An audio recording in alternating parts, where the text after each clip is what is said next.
Hello Avon. भारतीय अर्थव्यवस्था के घटना चक्र रिवीजन सीरीज़ के अंतर्गत आज का अपना टॉपिक हम लेकर यहाँ पर कुछ क्वेश्चंस के साथ आएंगे। आप सभी जल्दी से उपस्थित हों। हम आज के अपने सेशन में कुछ प्रश्नों के साथ अपनी आज की विषय वस्तु का रिवीजन करेंगे। तो जल्दी सभी लोग यहाँ उपस्थित हों, पेपर पेन कॉपी लेकर ज़रूर बैठना है ताकि यहाँ पे जो भी क्वेश्चन अटेम्प्ट करते हैं उसको नोट करते चाहें, एट द लास्ट वहाँ पे सबमिट करेंगे। वीडियो को शेयर ज़रूर करें, रेगुलर रूप से वॉच ज़रूर करें, क्योंकि यहाँ पर कहीं ना कहीं मुझे एक चीज़ का अंदेशा ज़रूर है कि आप लोग यहाँ पर कम लोग हो रहे हैं, व्यूज़ यहाँ पर क्योंकि कम हो रहे हैं, तो यहाँ पर रेगुलरिटी कहीं ना कहीं काफ़ी लोगों की कम हुई है। तो बच्चों यहाँ पर रिवीजन यहाँ पर आपका अपना है, भविष्य आपका अपना है, तो आप इसके साथ जैसा चाहें कर सकते हैं। समय आपका है, उपयोग कैसे करना है वो आपका है। चलिए हम अपना प्रश्न यहाँ पर लेते हैं। आई होप आप यहाँ पर सभी लोग सक्सेसफुल हों, अच्छा करें। तो रिवीजन के अंतर्गत आज का अपना टॉपिक का पहला प्रश्न लेते हैं। वर्तमान में रुपए की परिवर्तनशीलता का अर्थ है कि ए, रुपया सभी प्रकार के लेन देन के लिए विदेशी मुद्रा में परिवर्तनीय है। बी, रुपया सभी प्रकार के व्यापार के लिए विदेशी मुद्रा में परिवर्तनीय है। सी, रुपया सभी प्रकार के चालू व्यवहारों के लिए विदेशी मुद्रा में परिवर्तनीय है। डी, रुपया सभी प्रकार के पूंजीगत व्यवहारों के लिए विदेशी मुद्रा में परिवर्तनीय है। तो क्वेश्चन नंबर 1 का आंसर क्या है, जल्दी से बताएं। एक क्वेश्चन नंबर 1 का ABCD में से राइट आंसर क्या है? 10 सेकंड है, सभी लोग अपने अपने आंसर सबमिट करेंगे।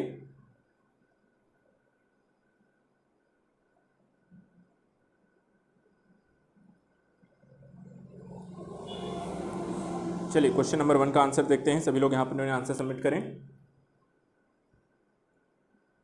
चलिए क्वेश्चन नंबर 2 का आपका आंसर है, यहाँ पर सभी लोग जितने लोगों ने आंसर लगाया सी, रुपया सभी प्रकार चालू व्यवहार के लिए विदेशी मुद्रा में परिवर्तनीय है, यहाँ पर आपका राइट आंसर है। क्वेश्चन नंबर 1 का आंसर सी है, सभी लोग टिक कर लीजिए। यदि गलत हुआ है तो उसमें सुधार कर लीजिए। क्वेश्चन नंबर 2 पे आते हैं।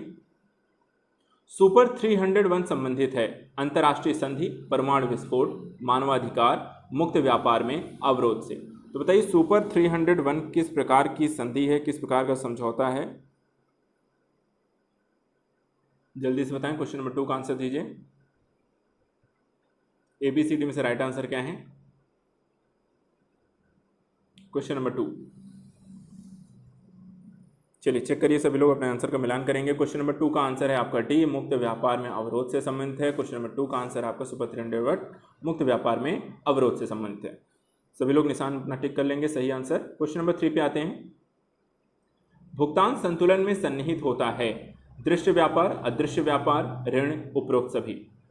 जल्दी से बताइए, आसान, बहुत ही आसान प्रश्न है। बैलेंस ऑफ पेमेंट, भुगतान संतुलन से रिलेटेड क्वेश्चन। क्वेश्चन नंबर 3 का आंसर ABCD में से राइट आंसर क्या है? क्वेश्चन नंबर 3 का आंसर दीजिए।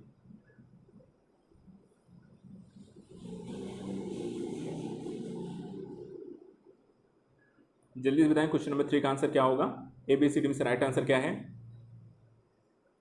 चलिए सभी लोग मिलान करिए। क्वेश्चन नंबर 3 का आंसर यहाँ पर देखिए, 3 का आंसर है आपका डी। क्या है? उपरोक्त तो सभी। तो भुगतान संतुलन किससे संबंधित है आपका? यहाँ पर उसमें दृश्य व्यापार, अदृश्य व्यापार और ऋण, इन तीनों की चीज़ों को इसमें सम्मिलित करते हैं। क्वेश्चन नंबर 4 पे आते हैं। भुगतान संतुलन को इस प्रकार परिभाषित किया जाता है। ए, निर्यात मूल्यों की अपेक्षा आयात मूल्यों में कमी।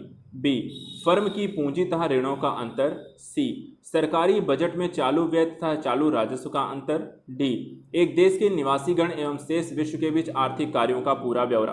तो क्वेश्चन नंबर 4 का आंसर दीजिए। ABCD में से राइट आंसर क्या है? क्वेश्चन नंबर 4 का आंसर दीजिए। ABCD में से राइट आंसर कौन सा है?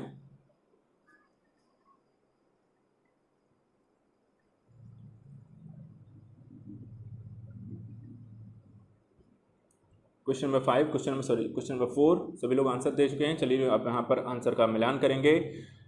देखिए, भुगतान संतुलन से तात्पर्य यहाँ पर है एक देश के निवासीगण और शेष विश्व के बीच आर्थिक कार्यों का पूरा ब्यौरा से है। तो आंसर है आपका डी। सभी लोग यहाँ पर टिक कर लेंगे, डी आंसर इसका राइट आंसर है। तो अगर आपने गलत कर दिया है तो सुधार करेंगे, क्योंकि भुगतान संतुलन एक देश से दूसरे देश के मध्य सभी प्रकार के वैश्विक व्यापार, आर्थिक कार्यों और लेन देन की स्थिति को संतुलित करने का अर्थ है। तो विश्व के साथ जो भी है, आपका अलग अलग देशों के साथ आप व्यापार करते हैं, उनके एक खाता तैयार किया जाता है जिसमें आप बैलेंस ऑफ पेमेंट की स्थिति देखते हैं।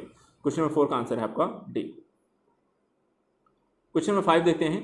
जब कोई देश अपनी मुद्रा का अवमूल्यन करता है तो इसका प्रभाव होता है। ए, आयात सस्ते हो जाते हैं, निर्यात महंगे। बी, आयात महंगे हो जाते हैं, निर्यात सस्ते। सी, आयात निर्यात दोनों सस्ते हो जाते हैं। डी, आयात और निर्यात दोनों महंगे हो जाते हैं। तो बताइए यदि हम अपनी मुद्रा का अवमूल्यन करें तो इसका क्या प्रभाव आप देखेंगे। ए बी सी डी में से राइट आंसर कौन सा होगा। क्वेश्चन नंबर 5 का आंसर देने के लिए आपके पास 10 सेकंड है। सभी लोग यहाँ पर क्वेश्चन को समझें और उसके बाद आंसर दीजिए। चलिए आंसर दीजिए फटाफट। क्वेश्चन नंबर 5 का आंसर बताइए।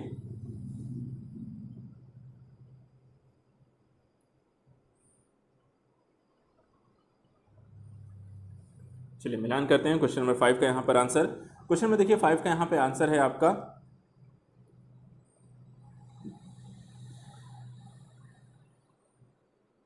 आयात महंगे और निर्यात यहाँ पे सस्ते हो जाते हैं जब भी हम क्या करते हैं, मुद्रा का अवमूल्यन करते हैं। तो निर्यात को यहाँ पर बढ़ावा मिलता है, व्यापार अब निर्यात व्यापार आपको बेहतर हो जाता है। और इसीलिए कई बार देश जो होते हैं, चीन जैसे जो देश हैं, अपनी मुद्रा का जानबूझकर अवमूल्यन करते हैं ताकि वहाँ पर निर्यात को उनको प्रोत्साहन मिले। तो क्वेश्चन नंबर 5 का आंसर है आपका बी। क्वेश्चन नंबर 6 देखते हैं। भारतीय रुपए की पूर्ण परिवर्तनीयता के प्रश्न का परीक्षण किस समिति के द्वारा किया गया। ए वाघुल समिति, बी रंगराजन समिति, सी तारापुर समिति, डी हासिम समिति। क्वेश्चन नंबर 6 का आंसर बताइए।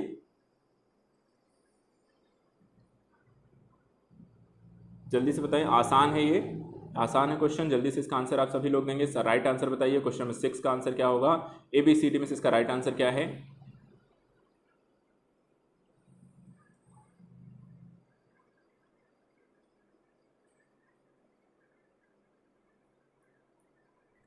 चलिए आंसर चेक करेंगे। देखिए क्वेश्चन नंबर 6 का आपका राइट आंसर है सी तारापुर समिति। कौन सा है, तो तारापुर समिति को गठित किया गया था जो भारतीय रुपए के पूर्ण परिवर्तनित किया जाए या ना किया जाए इसको लेकर अपने सुझाव वहां पर उनको देने थे। तो क्वेश्चन नंबर 6 का आंसर है आपका सी। 7 का देते हैं। क्वेश्चन नंबर 7 का आंसर देखते हैं। क्वेश्चन, हवाला संव्यवहार उन भुगतानों से संबंधित है जो सरकारी माध्यम से गुजरे बिना विदेशी मुद्रा के बदले विदेशी मुद्रा में किए जाते हैं। बी स्थापित शेयर बाजारों के माध्यम से गुजरे बिना ही शेयर के विक्रय अंतरण से प्राप्त होता है। सी विदेशी निवेशकों क्रेताओं विक्रेताओं को अनावश्यक लॉबी प्रक्रिया रेड टेप से बचाने और अधिमानी व्यवहार प्राप्त करने में सहायतार्थ सेवा प्रदान करने के लिए कमीशन के रूप में प्राप्त होते हैं। या डी निर्वाचन विषय व्यय हेतु राजनीतिक दलों अथवा व्यक्तियों के लिए जाते हैं। तो हवाला होता क्या है, हवाला संव्यवहार हम के अंतर्गत जो भुगतान होते हैं वो किस तरीके का होता है। क्वेश्चन नंबर 7 का आंसर दीजिए। ए बी सी डी में से राइट आंसर क्या है, आराम से समझ लीजिए टॉपिक को एक बार फिर से यहाँ पे ऑप्शंस को पढ़ें और उसके बाद इसका आंसर दीजिए। Question number 7।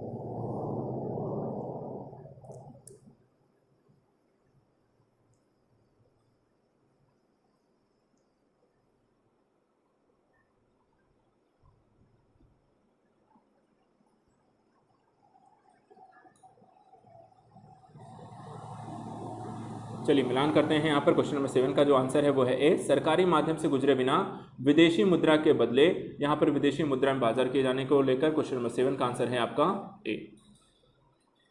8वां देखते हैं। भारतीय रुपए की पूंजीगत लेखा परिवर्तनीयता का अर्थ है यात्रा के लिए भारतीय रुपए को प्राधिकृत डीलर के द्वारा विनिमय किया जा सकता है। बी माल और सेवाओं के व्यवसाय के प्रयोजन से भारतीय रुपए का किसी भी प्रमुख मुद्रा से विनिमय किया जा सकता है। सी वित्तीय परिसंपत्ति के व्यापार के प्रयोजन से भारतीय रुपए का किसी भी प्रमुख मुद्रा से विनिमय किया जा सकता है। डी उपर्युक्त में से कोई नहीं। तो क्वेश्चन नंबर 8 का आंसर दीजिए। भारतीय रुपए की पूंजीगत लेखा परिवर्तनीयता का क्या अर्थ है। क्वेश्चन नंबर 8, क्वेश्चन नंबर 8 का आंसर दीजिए।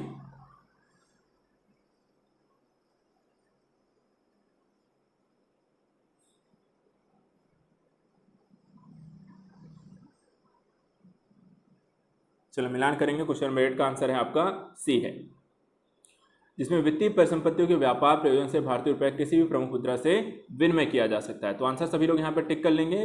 पूंजीगत लेखा परिवर्तनीयता का आशय क्या है, 8 का आंसर है आपका सी। क्वेश्चन नंबर 9, भारत सरकार की नई विदेश व्यापार नीति की समयावधि है 2004 से 11, 2004 से 2008, 2015 से 2020, 2004 से 2010। तो भारत की नई विदेश व्यापार नीति की समयावधि बताइए। ए बी सी डी में से इसका राइट आंसर क्या है। आसान है, बहुत आसान है। क्वेश्चन नंबर 9 का आंसर देंगे सभी लोग देंगे, ज़्यादा समय इसके लिए नहीं मिलेगा। क्वेश्चन नंबर 9 का आंसर के लिए सिर्फ 10 सेकंड आपके पास है, फटाफट इसके आंसर देंगे। क्वेश्चन नंबर 9,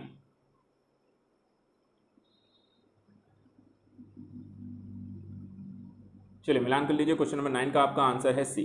क्या है, 2015 से 2020 को लेकर यहाँ पर भारत की नई विदेश व्यापार नीति को लागू किया गया था। क्वेश्चन नंबर 9 का आंसर है आपका सी। चलिए क्वेश्चन नंबर 10 देखते हैं।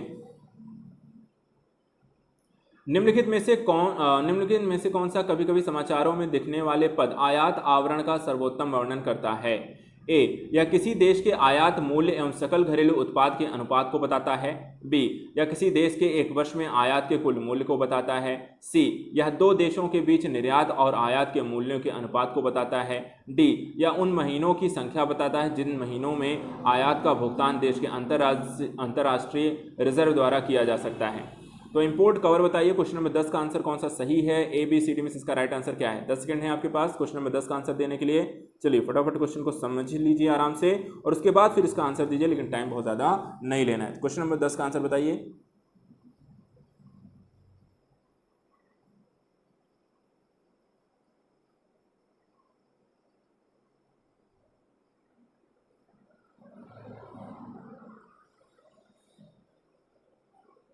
चलिए मिलान करेंगे यहाँ पर। देखिए इंपोर्ट कवर का तात्पर्य है उन महीनों की संख्या से बताना जितने महीनों में भारत का जो होता है, जैसे आयात करना है तो आपके पास कितना अंतर्राष्ट्रीय रिजर्व है जिसके महीने में आप कितने महीने तक आप व्यापार कर, जैसे 6 महीने का है 8 महीने तक आप व्यापार कर सकते हैं बिना यहाँ पर आपको अन्य मुद्रा की आवश्यकता के बिना। तो क्वेश्चन नंबर 10 का आपका आयात आवरण का आंसर है डी। क्वेश्चन नंबर 11, विश्व व्यापार संगठन जिसका अंग है वह है? अंतर्राष्ट्रीय मुद्रा कोष, संयुक्त राष्ट्र संघ, एक अमेरिकी व्यापार संगठन, डी गैट सदस्यों द्वारा स्थापित अंतर्राष्ट्रीय व्यापार संगठन। क्वेश्चन नंबर 11 का आंसर बताइए। एबीसीडी में इसका राइट आंसर क्या है? क्वेश्चन नंबर 11 आसान है, जल्दी से आप आंसर देंगे। 10 सेकंड है आपके पास अपने आंसर को देने के लिए।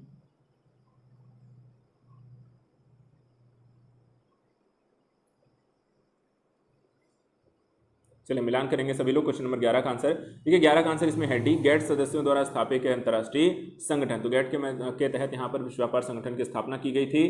क्वेश्चन नंबर 11 का आंसर है आपका डी। क्वेश्चन नंबर 12 देखते हैं, निम्नलिखित संगठनों में से कौन सा निर्यातकों की विभिन्न जोखिमों हेतु बीमा प्रदान करता है? भारतीय reserve bank, state trading corporation of India, Exim bank, export credit and guarantee corporation. Question number 12 का आंसर बताइए, कौन सा संगठन यहाँ निर्यातकों के विभिन्न जोखिमों हेतु बीमा प्रदान करता है? क्वेश्चन नंबर 12 एबीसीडी में इसका राइट आंसर बताइए।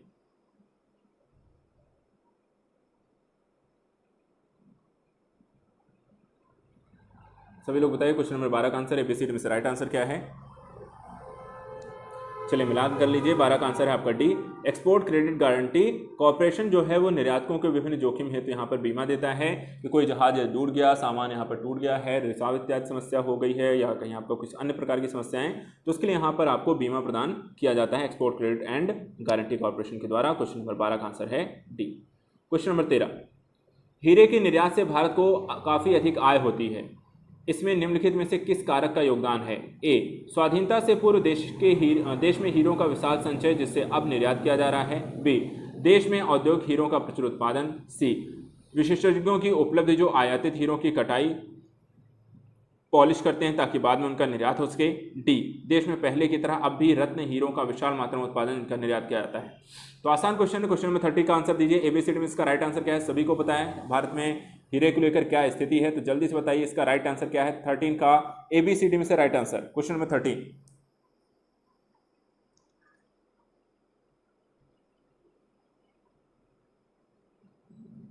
चलिए मिलान करेंगे। आसान है क्वेश्चन, आसान है आंसर यहाँ पर आपका सी है, विशेषज्ञों के उपलब्ध जो आयातित हीरों की कटाई और पॉलिश करते हैं, हमारे यहाँ हीरे का इतना उत्पादन नहीं होता है। चलिए तो 13 के यहाँ पर आप सभी लोग आंसर करेंगे सी। सभी लोग मिलान कर लीजिए, टिक कर लीजिए, गलत हुआ है तो उसे सही कर लेंगे। क्वेश्चन नंबर 14 आते हैं। नीचे दो वक्तव्य दिए गए हैं जिनमें एक कथन ए है, दूसरा कारण आर है। कथन है आर्थिक उदारीकरण की एक महत्वपूर्ण नीति साधन है और पूंजीगत माल पर आयात शुल्क में कमी।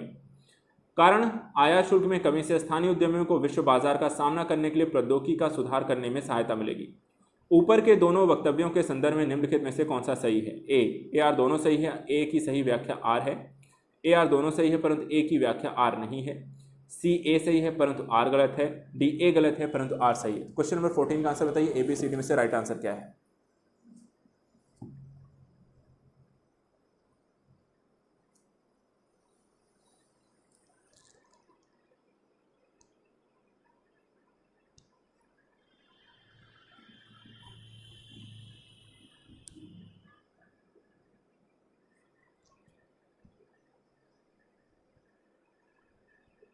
चलिए आंसर टिक करेंगे। क्वेश्चन नंबर 14 का आंसर देखिए यहाँ पे है बी, ए आर दोनों सही हैं परंतु ए की व्याख्या आर नहीं करता है। तो क्वेश्चन नंबर 14 का आंसर है यहाँ पे बी, ए आर दोनों सही हैं परंतु ए की आर की व्याख्या नहीं करता है।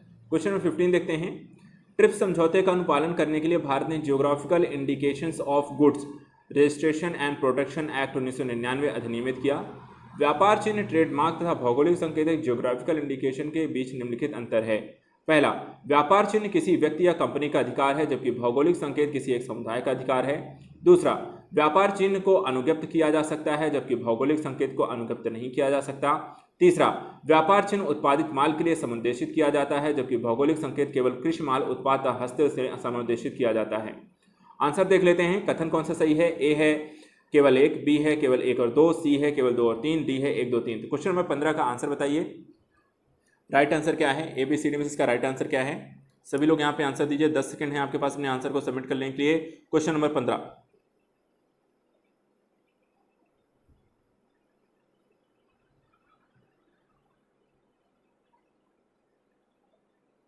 चलिए आंसर चेक करेंगे। क्वेश्चन नंबर 15 के यहाँ पे आपका आंसर है बी है। ठीक है, सभी लोग यहाँ पे बी टिक कर लीजिए। ए और बी इसका राइट आंसर है। पहला और दूसरा इसमें से सही है, ट्रिप्स और यहाँ पर व्यापार चिन्ह को लेकर।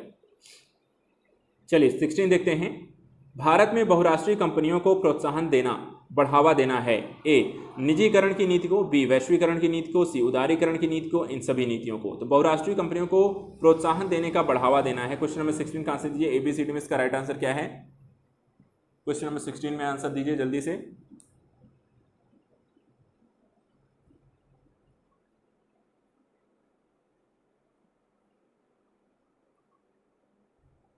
चलिए आंसर चेक करेंगे।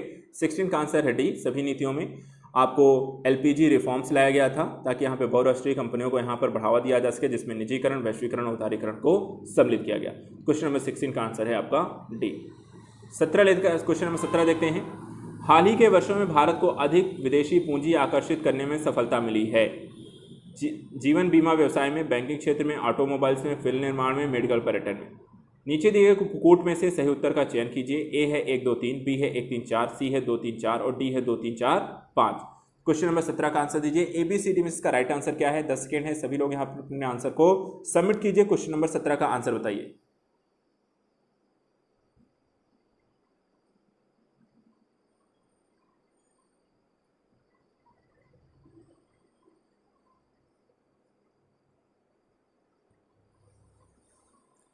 मिलान करेंगे यहाँ पर। आंसर है ए, जीवन बीमा, बैंकिंग और ऑटोमोबाइल सेक्टर में भारत को अधिक पूंजी की हाल फिलहाल में काफ़ी ज़्यादा यहाँ पर सफलता मिली है आकर्षित करने में। यहाँ पर क्वेश्चन नंबर 17 का सभी लोग यहाँ पर आंसर करेंगे टिक ए। यदि आपका गलत हुआ है तो इसमें सुधार कर लीजिए। क्वेश्चन नंबर 18 पे आते हैं।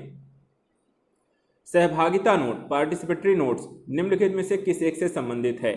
भारतीय संचित निधि, विदेशी संस्थागत निवेशक, संयुक्त विकास कार्यक्रम, क्योटो प्रोटोकॉल। तो क्वेश्चन नंबर 18 का आंसर दीजिए। एबीसीडी में से राइट आंसर इसका क्या है? Question number 18।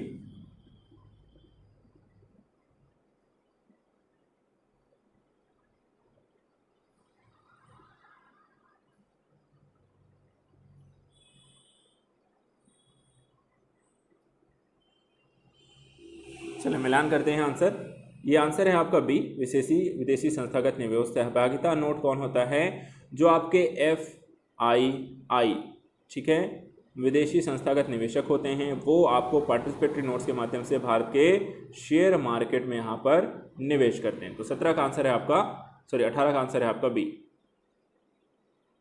Question number 19। Bharat के विदेशी विनिमय कोष के संबंध में निम्नलिखित में से कौन सा कथन सत्य नहीं है? ए, भारतीय रिजर्व बैंक के पास विद्यमान स्वर्ण तथा विदेशी मुद्रा परिसंपत्तियां सम्मिलित होती हैं। बी, इसे भारतीय रिजर्व बैंक रखता है। सी, विशेष आहरण अधिकारी इसमें सम्मिलित नहीं होते। डी, भारतीय विदेशी विनिमय की स्थापना स्थिति संतोषप्रद है। तो क्वेश्चन नंबर 10 का आंसर दीजिए। ABCD में से राइट आंसर क्या है? क्वेश्चन नंबर यहाँ पे आपका क्वेश्चन नंबर ये होगा 19, ठीक है। क्वेश्चन नंबर ये 19 है, हमने 18 यहाँ पे कर लिया है। क्वेश्चन नंबर 19 का आंसर दीजिए।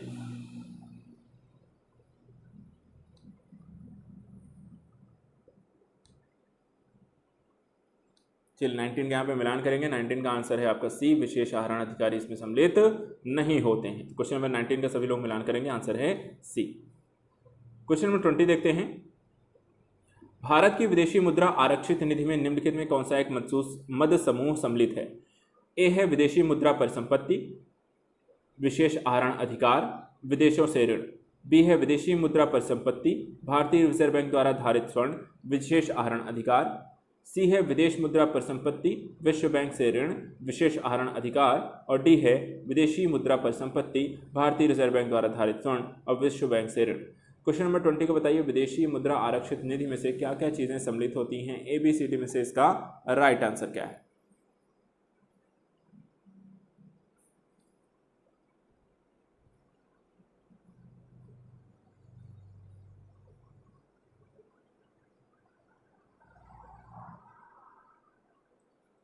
चलिए यहाँ पे मिलान करेंगे। आंसर है आपका बी, विदेशी मुद्रा परिसंपत्ति, भारतीय रिजर्व बैंक द्वारा धारित स्वर्ण और विशेष आहरण अधिकार। यहाँ पे क्वेश्चन नंबर 20 का आंसर होगा जो विदेशी मुद्रा आरक्षित निधि की बात करता है। ये मत समूह है जो कि आपका इसमें सम्मिलित है। तो 20 का सभी लोग निशान लगाएंगे, बी आपका राइट आंसर है।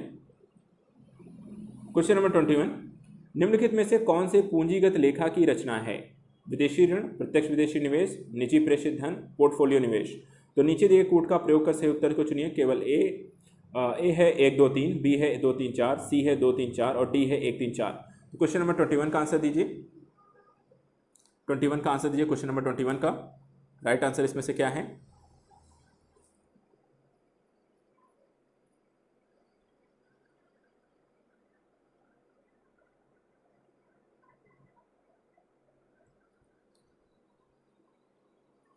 ट्वेंटी वन का आंसर दीजिए। राइट आंसर का क्या है? Question number 21।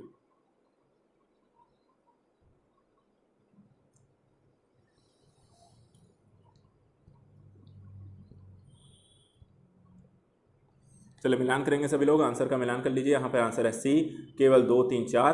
तो क्वेश्चन नंबर 21 का आंसर है 2 3 4, केवल सी। चालू लाख खाता घाटा यहाँ पर सीएडी क्या है? पहला है बैंकों में खोले गए चालू लेखा में जमा राशि अधिक आहरित राशि। बी है चालू वर्ष में सरकारी राजस्व अधिक सरकारी व्यय से होने वाला घाटा। सी है देश के कुल निर्यात से कुल आयात अधिक होने वाला घाटा। डी है वस्तु के बाजार मूल्य से लागत मूल्य अधिक होने पर होने वाला घाटा। इनमें से कोई नहीं। तो चालू लेखा घाटा, करंट अकाउंट डेफिसिट क्या है? A B C D E में से राइट आंसर बताइए। Question number 22।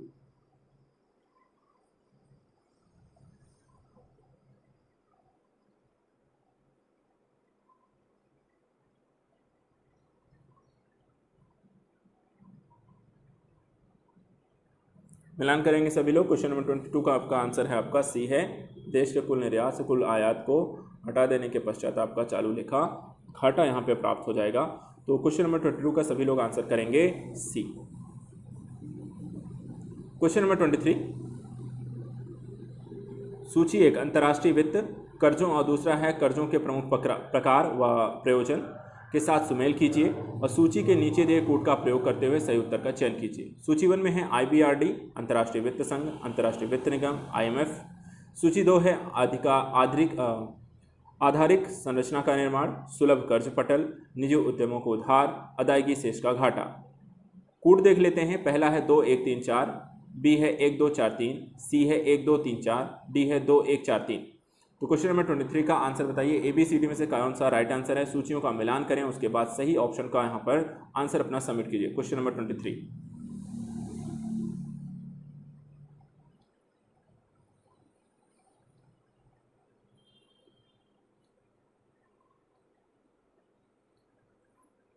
चलिए सभी लोग मिलान करेंगे। देखिए आंसर आपका है यहाँ पर सी, 1 2 3 4 जो कि राइट है यहाँ पर। तो अर्थात IBRD जो है आधारिक संरचना का निर्माण करती है, अंतर्राष्ट्रीय वित्त संघ सुलभ कर्ज पटल, अंतर्राष्ट्रीय वित्त निगम निजी उद्यमों को से उधार और IMF जो होती है अदायगी शेष का घाटा। तो यहाँ पर क्वेश्चन नंबर 3 का राइट आंसर है आपका 23 का आंसर है सी। क्वेश्चन नंबर 24, विशेष आहरण अधिकार का प्रयोग किस उद्देश्य से किया जाता है? पहला, अंतर्राष्ट्रीय मुद्रा कोष के पूरक साधन के रूप में, बी अनौपचारिक रक्षित परिसंपत्ति के रूप में, सी लेखे की इकाई के रूप में, डी ये सभी। तो विशेष आहरण अधिकार का प्रयोग किस उद्देश्य से करते हैं? क्वेश्चन नंबर 24 का आंसर बताइए। ABCD में से इसका राइट आंसर क्या है?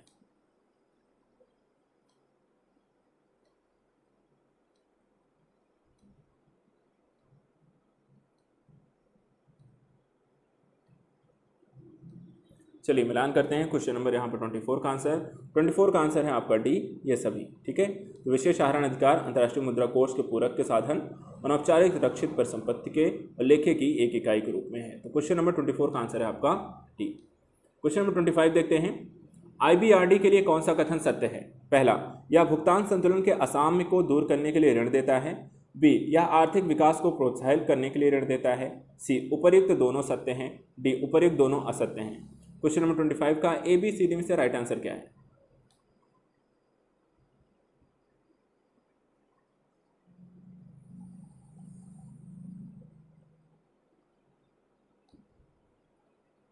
चलिए मिलान करेंगे। क्वेश्चन नंबर 25 का आंसर है आपका बी, आर्थिक विकास को प्रोत्साहित करने के लिए यहाँ पर ये ऋण देता है। तो क्वेश्चन नंबर 25 का सभी लोग यहाँ मिलान करेंगे, आंसर है आपका बी, सभी लोग मिलान करेंगे।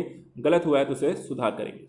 क्वेश्चन नंबर 26, अंतर्राष्ट्रीय वित्त निगम का मुख्य उद्देश्य विकासशील देशों में निजी उद्योगों के लिए बिना गारंटी धन की व्यवस्था करना। बी, विकासशील देशों में निजी उद्योगों के लिए गारंटी सहित धन की व्यवस्था करना। सी, उपर्युक्त दोनों कथन सत्य हैं। डी, उपर्युक्त दोनों असत्य हैं। तो अंतर्राष्ट्रीय वित्त निगम का उद्देश्य बताइए। ABCD में से राइट आंसर क्या है? Question number 26।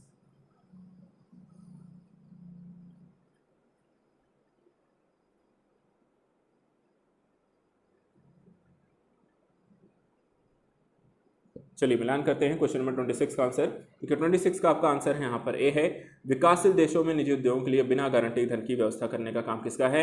अंतर्राष्ट्रीय वित्त निगम का है। तो यहाँ पर क्वेश्चन नंबर 26 का ध्यान रखिएगा, आंसर है आपका ए है। क्वेश्चन नंबर 27, उनमें अद्भुत विविधता है, वे सैकड़े भाषाएं एवं बोलियां बोलते हैं, उनमें 20 जाति समूह समाविष्ट हैं, उनमें अत्यधिक औद्योगिक अर्थव्यवस्थाएं भी हैं, सद्योजात अर्थव्यवस्था है, पृथ्वी तल के आधे भाग पर फैले हैं, विश्व की 2/5 जनसंख्या निवास करती है। यह संदर्भित देश समूह किससे संबंधित है? SAFTA, APEC, EC, CIS। Question number 27 का आंसर दीजिए।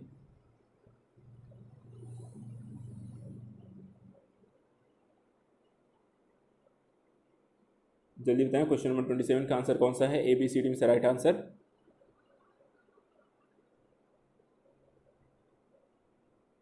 चलिए फटाफट, लास्ट कुछ सेकंड है आपके पास अपने आंसर देने के लिए। क्वेश्चन नंबर 27 का आंसर दीजिए। चलिए मिलान करते हैं। यहाँ पर क्वेश्चन नंबर 27 का आंसर है आपका बी, ये आपको कथन बोला गया है एपेक देश के, एपेक यहाँ पे समूह के बारे में, कि यहाँ पर ये सारी अद्भुत विविधता, सैकड़ों भाषाएं, 20 जातियाँ, औद्योगिक अर्थव्यवस्थाएं अत्यधिक आधे भाग पर फैले हैं, 2/5 जनसंख्या, ये सारी की सारी बातें आपको है एपेक समूह से। क्वेश्चन नंबर 28, ISO 14001 संबंधित है। यह एक अंतर्राष्ट्रीय गुप्तचर संगठन जो विश्व के किसी भी भाग में किए गए परमाणु विस्फोटों पर नजर रखती है। बी, एक पाकिस्तानी संगठन जो भारत में आतंकवादी कार्यवाहियों को चलाता है। सी, एक अंतर्राष्ट्रीय प्रमाण पत्र जो प्रदूषण नियंत्रण प्रणाली स्थापित करने वाली औद्योगिक इकाइयों को दिया जाता है। डी, शासन द्वारा निर्गत किया गया प्रमाण पत्र जो किसी उत्पाद की गुणवत्ता को प्रमाणित करता है। तो ISO 14001 किससे संबंधित है? Question number 28।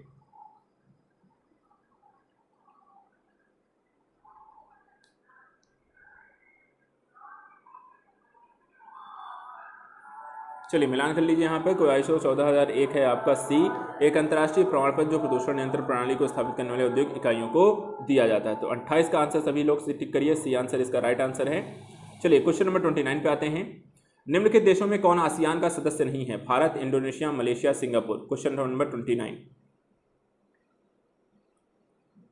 Bharat, Indonesia, Malaysia, Singapore. Question number 29 का आंसर दीजिए।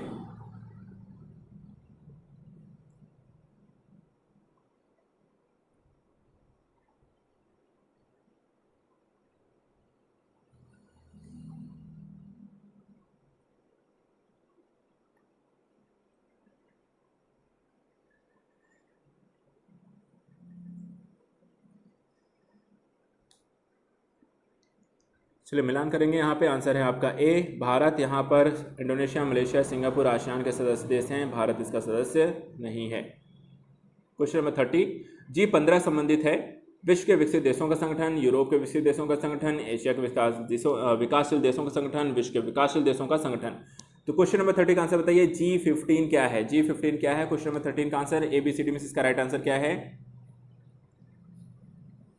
G15 जल्दी से बताएं। G20, G5, G4। तो G15 इसमें से, लेकिन आपका क्वेश्चन सिर्फ G15 से रिलेटेड है। आंसर चेक करेंगे, डी है इसका आंसर, विश्व के विकासशील देशों का संगठन। तो G20 ध्यान रखिएगा, विश्व के विकासशील देशों का एक संगठन है। क्वेश्चन नंबर 30 का आंसर है आपका डी। क्वेश्चन नंबर 31, विश्व व्यापार संगठन की स्थापना के पीछे निम्नलिखित में से कौन कौन से उद्देश्य थे? पहला, विविध देशों के बीच मुक्त व्यापार और संसाधन प्रवाह का संवर्धन। दूसरा, बौद्धिक संपत्ति के अधिकारों का रक्षण। तीसरा, विविध देशों के बीच संतुलित व्यापार की अवस्था। चौथा, पूर्वी ब्लॉक के देशों और पश्चिमी विश्व के बीच व्यापार का संवर्धन। नीचे दिए गए कूट का प्रयोग करते हुए सही उत्तर का चयन कीजिए। ए है 1 2 3 4, बी है 1 2, सी है 2 3 और डी है 1 4। तो क्वेश्चन नंबर 31 का आंसर दीजिए।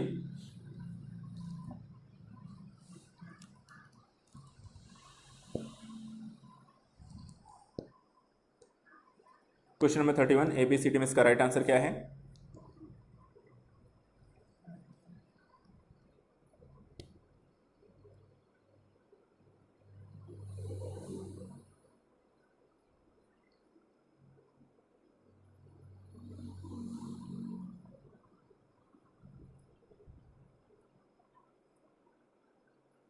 चलिए मिलान करेंगे। क्वेश्चन नंबर 31 का आंसर है आपका ए 1 2 3 4। तो 31 का आंसर टिक करेंगे सभी लोग। क्वेश्चन नंबर 31 का आंसर टिक करेंगे। ए 31 का आंसर है आपका 1 2 3 और 4 आंसर इसका राइट आंसर है 31 का ए। 32 का देखते हैं। 32 का क्वेश्चन नंबर 32, भारत WTO का सदस्य कब बना? 1995, 1996, 1997, 1998। ABCD में इसका राइट आंसर दीजिए, बताइए। 95, 96, 97, 98। 32 का आंसर दीजिए।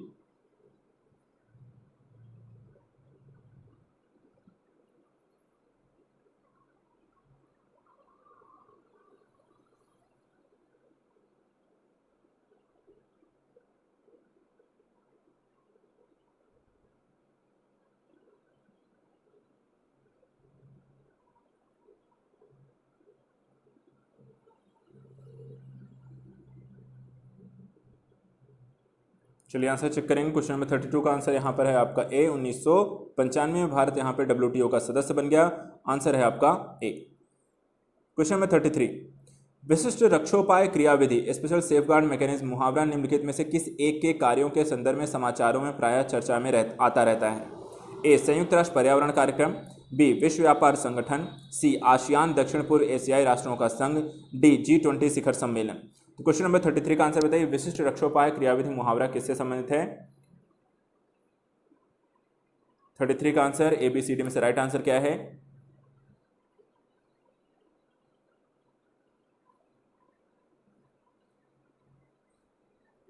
मिलान करेंगे सभी लोग। क्वेश्चन नंबर 33 का आंसर आपका है बी, विश्व व्यापार संगठन से संबंधित है विशिष्ट रक्षोपाय क्रियाविधि। 33 का सभी लोग यहाँ पे आंसर टिक करेंगे, बी इसका राइट आंसर है। क्वेश्चन नंबर 34, यूरोपीय संघ के विषय में निम्नलिखित कथनों पर विचार कीजिए। पहला, यूरोपीय संघ को पूर्व काल में यूरोपीय समुदाय के रूप में जाना जाता है। दूसरा, सिंगल यूरोपीय एक्ट और मॉस्ट्रिच संधि इसके निर्माण में मील के पत्थर बने। सी, यूरोपीय संघ देशों के नागरिक दोहरी नागरिकता का उपभोग करते हैं। और चौथा, स्विट्जरलैंड यूरोपीय संघ का एक सदस्य है। तो आंसर यहाँ पे चेक करेंगे। कथन कौन कौन से हैं इसके? ए है 2 4, बी है 1 3, सी है 3 4, डी है 1 2 3। तो आपके अनुसार यहाँ पर इसका राइट आंसर कौन सा है जो यूरोपीय संघ से संबंधित है? जल्दी से बताएंगे। ABCD में इसका राइट आंसर क्या है? क्वेश्चन नंबर 34 का आंसर बताइए। 10 सेकंड है आपके पास अपने आंसर को सबमिट करने के लिए।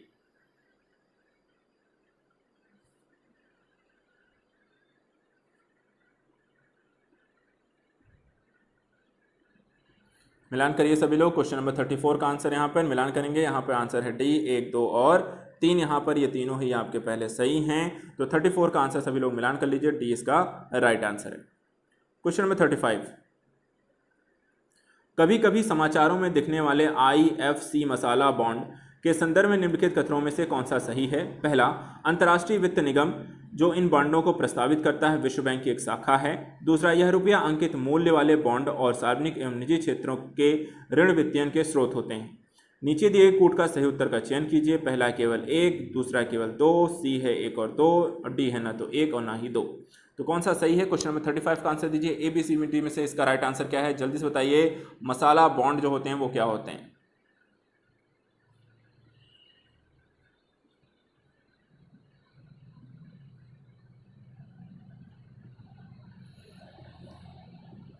चलिए मिलान कर लेंगे सभी लोग। यहाँ पर इसका आंसर है सी। 1 और 2 दोनों यहाँ पर सही हैं। आपको IFC जो है विश्व बैंक की शाखा है, साथ ही रुपए में यहाँ पर आपको जारी किया जाता है। तो 35 का आंसर है आपका सी। 36 देखते हैं। रीजनल कॉम्प्रिहेंसिव इकोनॉमिक पार्टनरशिप पद प्रायः समाचारों में देशों के एक समूह के मामलों के संदर्भ में आता है। देशों के उस समूह को कहा जाता है G20, आसियान, SCO, शार्क। बहुत आसान सा क्वेश्चन है, हाँ काफ़ी हाईलाइटेड भी अभी रहा है हाल ही फिलहाल में। तो RCEP के बारे में फटाफट आंसर दिए। क्वेश्चन नंबर 36 का आंसर दीजिए। ABCD में से इसका राइट आंसर क्या है?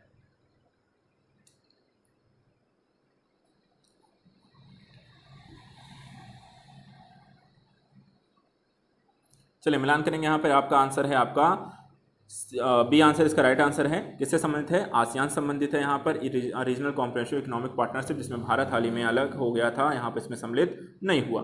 तो क्वेश्चन नंबर 36 का आंसर है बी। 37 देखते हैं। ब्रेटन वुड्स सम्मेलन में किन संस्थाओं की स्थापना हुई? IMF, IBRD, संयुक्त राष्ट्र, WTO। ऑप्शन देख लेते हैं। कूट क्या है? ए है 1 और 2, बी है 1 2 3, सी है 1 3 और डी है 1 2 3 4। तो ब्रेटन वुड्स सम्मेलन में कौन कौन संस्थाओं की स्थापना हुई? जल्दी से बताइए। क्वेश्चन नंबर 37 का राइट आंसर क्या है? ABCD में इसका राइट आंसर।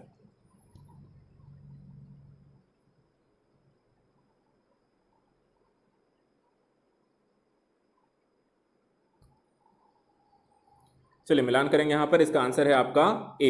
IMF और IBRD की यहाँ पर स्थापना हुई ब्रेटन वुड्स सम्मेलन के माध्यम से। तो क्वेश्चन नंबर 37 का इसका आंसर है ए, इसका राइट आंसर है। सभी लोग यहाँ पर टिक कर लेंगे। Question number 38। अधोलिखित में से कौन सा एक शेष से भिन्न है? UNICEF, IMF, WHO, shark. तो यहाँ पर कौन सा एक शेष से भिन्न है? जल्दी से बताएंगे। क्वेश्चन नंबर 38 ABCD में से राइट आंसर दीजिए। कौन शेष से भिन्न है?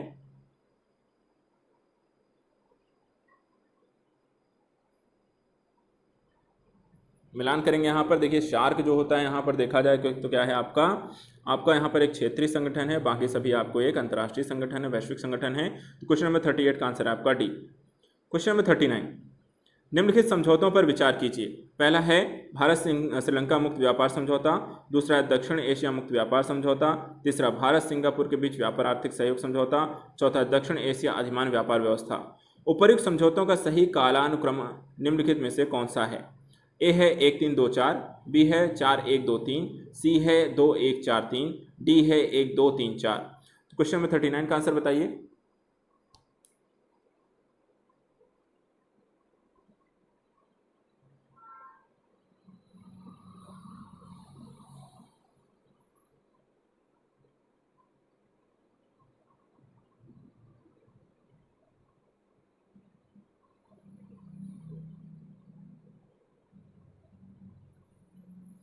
चलिए मिलान कर लीजिए। यहाँ पर देखिए सबसे पहले आपको साफ्टा 1990s, आपका उसके बाद यहाँ भारत श्रीलंका 96, फिर आपका साफ्टा यहाँ पर लेकर आ गया दक्षिण एशिया, और द लास्ट यहाँ पर भारत सिंगापुर के बीच आपको व्यापार आर्थिक समझौते हस्ताक्षरित हुए थे। 4 आपका 1 2 3 यहाँ पर होगा, तो आपका आंसर है बी आंसर है। तो बी सभी लोग यहाँ पर टिक करेंगे। क्वेश्चन नंबर 39 का आंसर है बी। Question number 14।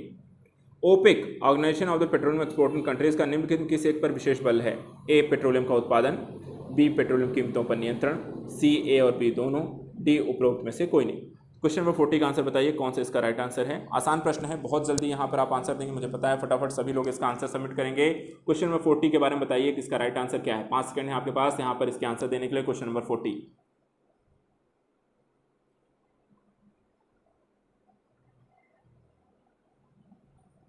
चलिए मिलान करेंगे। क्वेश्चन नंबर 40 का आंसर है आपका सी है, दोनों ही कार्य करता है। ए और बी पेट्रोलियम का एक तरफ उत्पादन और दूसरा उसकी कीमतों पर नियंत्रण, दोनों का काम आपका किसके द्वारा किया जाता है? ओपेक के द्वारा। तो आंसर है आपका सी। Question number 41।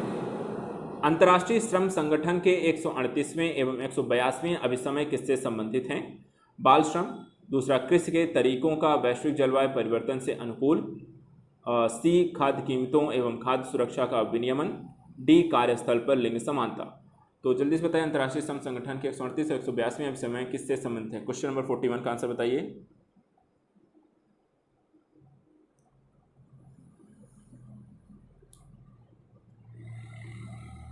चलिए मिलान करेंगे। क्वेश्चन नंबर 41 का आंसर है आपका बाल श्रम। ठीक है, आंसर क्या है आपका? क्योंकि अंतर्राष्ट्रीय श्रम संगठन है, बाल श्रम इसमें एक मुद्दा आपको दिख रहा है। क्वेश्चन नंबर 41 का आंसर है आपका ए। क्वेश्चन नंबर 42 देखते हैं, निम्न में से किसके द्वारा मानव विकास सूचकांक सर्वप्रथम विकसित किया गया? UNDP, IMF, UNICEF, UNCTAD. Again एक बहुत ही आसान सा क्वेश्चन। क्वेश्चन नंबर 42 का ABCD में से राइट आंसर बताइए। बहुत ही आसान सा प्रश्न है, जल्दी सभी लोग बताएंगे। क्वेश्चन नंबर 42 का आंसर दीजिए।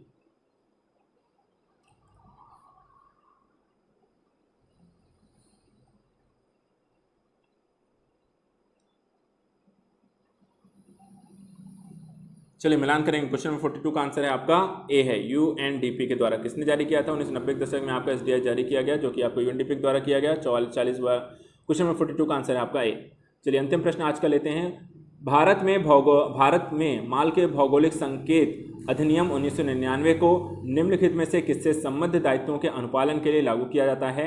ए है ILO, बी है IMF, सी है UNCTAD और डी है WTO। तो जल्दी बताइए क्वेश्चन नंबर 42 का राइट आंसर क्या है? Question number 43।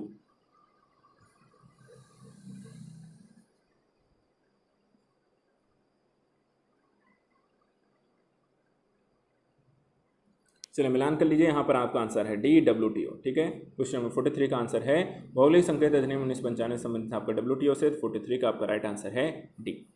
तो आज के लिए यहाँ पर सेशन आपका हुआ समाप्त। क्वेश्चन आज हमने अटेम्प्ट किए हैं, क्वेश्चन टोटल क्वेश्चन नंबर आप 43 हुए हैं। आपने यहाँ पे कितने अटेम्प्ट किए, कितने आपके राइट हैं, कितने आपके रॉन्ग हुए, कितने आपके स्निप किए हैं? तो फटाफट आप सभी लोग यहाँ पे इसको सबमिट करें और बताइए आज का आपका परफॉर्मेंस कैसा रहा। यदि आपके प्रश्न आज गलत हुए हैं तो यहाँ पर ध्यान रखना है, जैसे हम कहते हैं रिवीजन सीरीज है, तो आपको यहाँ पर एक आंकड़ा लगा है, आपको पता चल गया है कि क्वेश्चन किस तरीके से पूछे जा रहे हैं। तो एक बार आपने पहले पढ़ा होगा और एक बार अब आपको फिर से पढ़ना है, एक बार और रिवीजन इसका करना है टॉपिक का। यदि गलतियाँ ज़्यादा हो रही हैं और नहीं भी हो रही तो भी, तो एक बार इसे रिवीजन करेंगे और नेक्स्ट डे का जो टारगेट है उसे भी वहाँ पर हम पढ़ेंगे। तो क्वेश्चन नंबर यहाँ पर कितने सही और गलत हुए हैं तो उसके आधार पर अपना रिवीजन आपको एक बार ज़रूर करना है। बाकी यहाँ पर यदि आप नए हैं, आप पहली बार वीडियो देख रहे हैं, तो आप सभी यहाँ पर PDF इत्यादि के लिए मेरे साथ जुड़ सकते हैं। UP exam prep with Ravendra sir के साथ यहाँ पर एक चैनल है, टेलीग्राम चैनल, और इस टेलीग्राम चैनल पे आपको सभी प्रकार के जो कंटेंट हैं वो आपको इसमें मिलते हैं। करंट अफेयर्स की चीज़ें आपको इसमें मिलती हैं, क्वेश्चन आंसर के जो आपके टॉपिक हैं वो इसमें आपको यहाँ पर मिलते हैं। तो वो आप यहाँ पर मेरे साथ जुड़ सकते हैं। ठीक है, चैनल का नाम एक बार फिर मैं बता दूँ आपको, UP exam prep with Ravendra sir है, टेलीग्राम चैनल पे है, आप इसे ज्वाइन कर सकते हैं। बाकी वहाँ पे PDF इत्यादि आपको मिलेंगी। तो आज के लिए बच्चों इतना ही, नेक्स्ट वीडियो में मिलते हैं कुछ और टॉपिक्स के साथ और एक विषय वस्तु का रिवीजन करने के लिए अन्य प्रश्नों के साथ। Thank you so much.